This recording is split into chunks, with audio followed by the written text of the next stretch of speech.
Started. So, hi folks, welcome to this session. My name is Bram and I'm the MEL lead on the Resolve project. So I'm going to give a quick 6-minute presentation about the intervention that we developed to promote postpartum family planning in Tigray, Ethiopia. I'll start with a quick overview of the project before I jump into the intervention itself. So Resolve was a project funded by the Bill and Melinda Gates Foundation to find ways to use segmentation, consumer insights, behavioral design, and learning and adaptation to come up with innovative solutions to address unmet need for family planning. Led by Pathfinder International in partnership with IDS 42, Camber Collective, and ICRW, the Resolve project worked in Ethiopia, Burkina Faso, and Bangladesh to come up with novel interventions to promote family planning across different target populations in each country context. In this session, I'll talk about our intervention to promote postpartum family planning in Tigray, Ethiopia. So why work in Ethiopia and why postpartum family planning? We know that in Ethiopia, postpartum family planning was a topic of great interest by the Ministry of Health. And this was especially true in Tigray, where the state had lower rates of modern contraceptive use in comparison to the national average, especially among postpartum women. Through our behavioral landscape analysis, we have a better understanding of the dynamics that have influenced non-use of contraceptives among postpartum women in Ethiopia, which included factors such as fear of side effects and infertility, misunderstanding that postpartum women are protected from pregnancy by breastfeeding, and providers explaining long-acting methods by their duration of efficacy. So for example, the 3-year method for implants, and women wanting to have children before that duration. Based on our insights and learnings and analysis, the project developed a multi-touch point intervention targeted to health providers to shift postpartum women's understanding, attitudes, beliefs, and intentions to use modern contraceptive methods. So the intervention, which you can see on this slide, includes 4 components: an ANC planning prompt card, a postpartum family planning counseling sheet, risk referral card, and a home visit tracking log. And I'll talk more about these different elements in the next few slides. So the idea behind having a multi-touchpoint intervention is to eliminate some of the contraceptive barriers and reinforce key messages throughout the women's journey from antenatal to postnatal care. And as you can see from this slide, our intervention is a collection of paper-based tools that are used by providers at different touch points.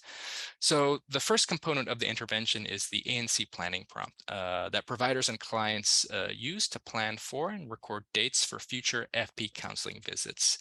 And the second element is a risk referral card, which providers complete with clients during immunization visits to assess their risk of becoming pregnant based on their own circumstances at that time. Next, we have a postpartum family planning counseling sheet, which provides clear talking points for providers to use during postpartum family planning counseling. And finally, we have a home visit tracking log notebook for health extension workers that provides a structured and comprehensive way to systematically track women at risk of pregnancy during postpartum home visits. So we implemented the Resolve intervention in 7 primary healthcare units in select districts in Tigray, training a total of close to 200 health providers and health extension workers. For the evaluation, which was led by folks at ICRW, we conducted a quasi-experimental mixed methods evaluation to see if their intervention would improve key outcomes of interest and better understand the implementation experience and perceived impact of the intervention package. I think what's important to note about the context in Tigray is that there were several disruptions to the implementation and evaluation plan as a result of external factors. One being the conflict affecting the region of northern Ethiopia, the other being the COVID-19 pandemic. So this resulted in truncation of the implementation timeline, travel and meeting restrictions, and changes to the original evaluation design. Yet, despite all these disruptions, the team was able to implement the intervention package and learn from our experience on the ground. So I'm going to kind of quickly present some of the key findings and key takeaways from the evaluation of the Resolve intervention. The results indicate that exposure to the different solution sets was quite high, which meant that providers were able to use the different tools with postpartum women as designed. And as shown in this figure, which presents adjusted odds ratios and 95% confidence intervals, you'll note that the Resolve intervention had a positive and statistically significant association with key outcomes of interest, such as modern contraceptive use, LARC use, accurate pregnancy risk assessment, and confidence and self-efficacy to use contraception, which in essence are all the blue lines that you see in this figure.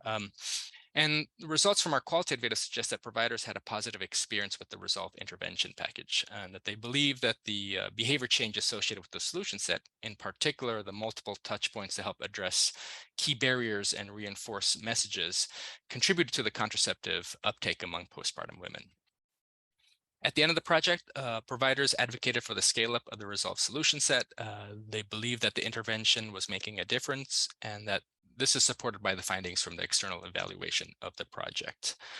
The Resolve solution set has an important role filling gaps in existing counseling, tools, and trainings related to postpartum family planning.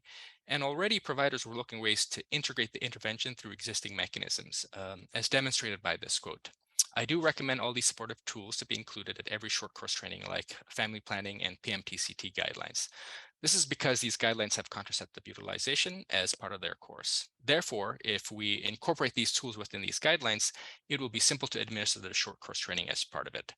Despite the disruptions of a global pandemic and regional conflict, we were able to implement a novel intervention to promote postpartum family planning and documenting positive effects in this setting of and context of Tigray, Ethiopia. Future work should explore ways to consolidate and streamline the different tools, potentially through digital and mHealth solutions, and explore strategies to integrate and scale up the Resolve solution set within the existing health system. And that pretty much wraps up that brief overview of our postpartum family planning intervention. There's a website there where you can find additional documents and reports associated with this project and a more deeper report of the evaluation study.